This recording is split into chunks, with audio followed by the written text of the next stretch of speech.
আসসালামু আলাইকুম বন্ধুরা, মেক্সিকোর পূর্ব অঞ্চলে হাজার হাজার মাইল বিস্তৃত একটি ঘন বন রয়েছে, যেখানে দূর থেকে কেবল গাছ দেখা যায়।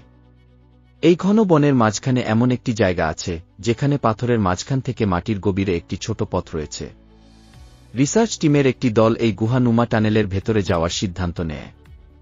তারা বিশ্বাস করত যে এই গুহায় অবশ্যই অস্বাভাবিক কিছু আছে, যেহেতু এই পথটি খুবই সংকীর্ণ এবং অন্ধকারে ডুবে ছিল, তাই পেশাদার সরঞ্জাম ছাড়া এতে প্রবেশ করা নিরাপদ ছিল না। অনেক ঘণ্টার কঠোর পরিশ্রমের পর রিসার্চ টিম এখানে 230 ফুট নিচে এই গুহার তলদেশে পৌঁছেছেন। প্রথমে তারা এখানে বিশেষ কিছু খুঁজে পায়নি, কিন্তু তারপর হঠাৎ তারা একটি গোপন কক্ষ দেখতে পায়, যার প্রবেশ পথটি পাথরের খণ্ড রেখে বন্ধ করা ছিল। কিন্তু প্রশ্ন হল, এই নির্জন জঙ্গলে মাটি থেকে 200 ফুট গুহার নিচে এই গোপন কক্ষটি কি ছিল, এবং কখন অথবা কেন এটি বন্ধ করে দেওয়া হয়েছিল? রহস্যময়ী হারিয়ে যাওয়া এক সম্প্রদায়ের ইতিহাসের গল্প নিয়ে আজকের ভিডিওতে আপনাদের স্বাগত জানিয়ে আশা করছি পুরো ভিডিওতে সাথে থাকবেন। বন্ধুরা, মেক্সিকোর পূর্বে অবস্থিত এই ঘন বনটি প্রায় 3 লক্ষ বর্গ কিলোমিটার এলাকা জুড়ে বিস্তৃত। বিশাল এই বন জঙ্গলের নিচে মায়ান সভ্যতার হারিয়ে যাওয়া পৃথিবীর কিছু রহস্য আজও লুকিয়ে আছে। এই সভ্যতার মানুষদের খুব দক্ষ বলে মনে করা হতো, কারণ তারা প্রাচীন মিশরীয়দের মতো তাদের শহরে পিরামিড এবং অনেক স্মৃতিস্তম্ভ তৈরি করেছিল। এবং এর পাশাপাশি এই লোকদের agriculture, pottery, hieroglyphic writing, calendar making, mathematic এবং আর্কিটেকচারাল আর্টেও দক্ষতা ছিল। বিশেষজ্ঞরা বিশ্বাস করেন যে প্রাচীন মায়ানরা এই অঞ্চলে মোট 60টি শহর তৈরি করেছিল, যেখানে বড় বড় প্রাসাদ, পিরামিড এবং মন্দির নির্মিত হয়েছিল। ইতিহাস বলে এই প্রতিটি শহরের আলাদা আলাদা রাজা ছিল, যাকে মায়ানরা তাদের দেবতা মনে করত। এই শহরের কিছু ভবন আজও ভালো অবস্থায় আছে এবং প্রতিদিন বিপুল সংখ্যক পর্যটক সেখানে বেড়াতে আসেন। কিন্তু এই ঘন জঙ্গলে, যেখানে সঠিক রাস্তাঘাট নেই, হাজার হাজার বছর ধরে এখানে বসবাসকারী মায়ান সভ্যতার গোপন রহস্য, পুরো শহর এবং অনেক স্থাপনাও লুকিয়ে আছে। কিন্তু আজ বহু শতাব্দী পর এই স্থাপনার কিছু কিছু মাটিতে বিধ্বস্ত হয়ে গেছে, আবার কিছু কিছু গাছগাছালির ছায়ে লুকিয়ে পড়েছে। কিন্তু আজ আধুনিক প্রযুক্তি ব্যবহার করে লুকানো মায়ান শহর এবং তাদের কাঠামোগুলো খুঁজে পাওয়া যাচ্ছে। বিশেষজ্ঞরা এখন লাইডার প্রযুক্তির সাহায্যে গাছের এই জঙ্গলের নিচে লুকানো কাঠামো চিহ্নিত করতে পারছেন। এই লাইডার এমন একটি প্রযুক্তি, যেখানে লেজার পালস বিমান থেকে মাটিতে নিক্ষেপ করা হয়। এই লেজার পালস গাছগুলিকে এড়িয়ে যায়, মাটির সাথে ধাক্কা খায় এবং আবার বিমানের সেন্সরে পৌঁছায়, এবং তারপর এই তথ্য প্রক্রিয়াকরণের মাধ্যমে মাটির উপর বস্তুগুলোর আকৃতি তৈরি করা হয়। এটা ঠিক আমাদের শরীরের এক্স-রে স্ক্যানিং এর মতো কাজ করে। আশ্চর্যজনকভাবে এখন পর্যন্ত 4500টিরও বেশি মায়ান সভ্যতার ধ্বংসাবশেষ আবিষ্কৃত হয়েছে। কিন্তু বিশেষজ্ঞরা বিশ্বাস করেন যে মায়ানরা আসলে এর চেয়ে বেশি কাঠামো তৈরি করেছিল।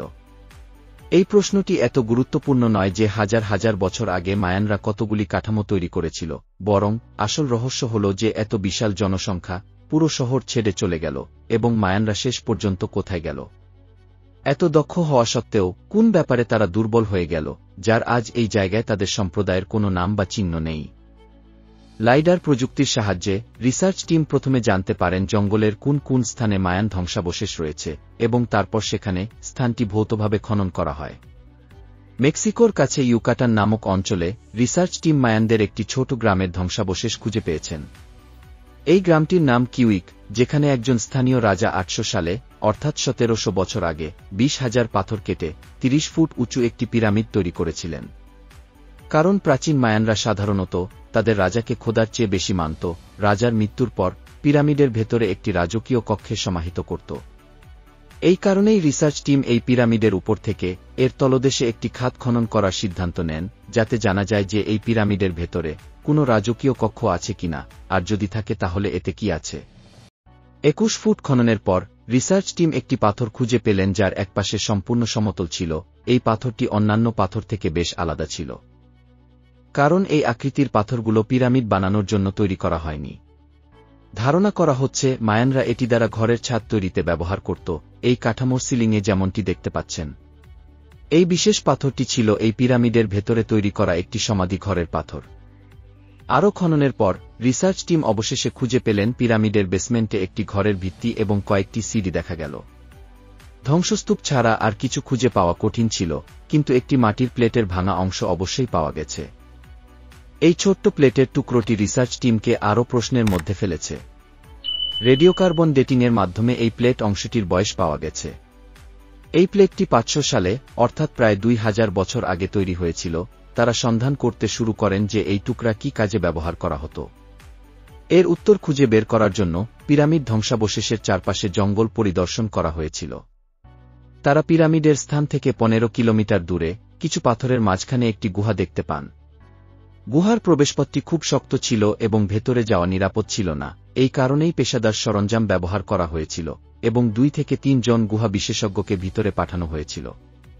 কয়েক ঘণ্টা পর বিশেষজ্ঞরা গুহার তলদেশে 230 ফুট নিচে পৌঁছে যান, যেখানে আশ্চর্যজনকভাবে তারা একটি গোপন কক্ষ খুঁজে পেয়েছেন, আর এই কক্ষের প্রবেশপথটি একটি পাথর রেখে বন্ধ করে দেওয়া ছিল।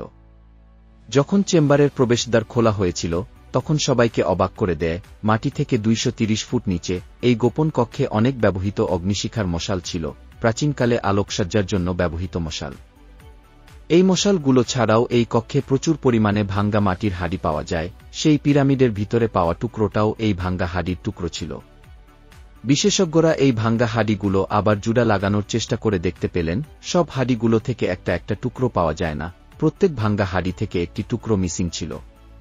এটার রহস্য কি? বিশেষজ্ঞরা বলেন, মায়ান সভ্যতার লোকেরা এই কক্ষটিতে তাদের ইবাদতগাহ হিসেবে ব্যবহার করত এবং এই হাড়িগুলো মানত করার জন্য ভাঙত আর ভেঙ্গে একটি টুকরো সাথে নিয়ে যেত। বিশেষজ্ঞরা বলেন, পিরামিডের ভিতরে পাওয়া সেই টুকরোটি এই গুহা থেকে নিয়ে যাওয়া হয়েছিল। মায়ান সভ্যতার এমন অনেক গোপন রহস্য আছে যা আজও সেখানে লুকিয়ে আছে। কিন্তু প্রশ্ন একটাই, মায়ানদের তৈরি এত বিশাল জনসংখ্যা এবং হাজার হাজার স্থাপনার মধ্যেও শেষ পর্যন্ত কি এমন হলো যে তারা সবকিছু ছেড়ে এখান থেকে চলে যেতে বাধ্য হল এবং আর কখনো ফিরে আসেনি? এই প্রশ্নটি আজও বিশ্বের কাছে একটি রহস্য। আশা করছি ভিডিওটি আপনাদের ভালো লাগবে। যদি ভিডিওটি ভালো লাগে তবে অবশ্যই সাবস্ক্রাইব করবেন এবং লাইক দিয়ে সাথে থাকবেন। সবাইকে ধন্যবাদ। আল্লাহ হাফেজ।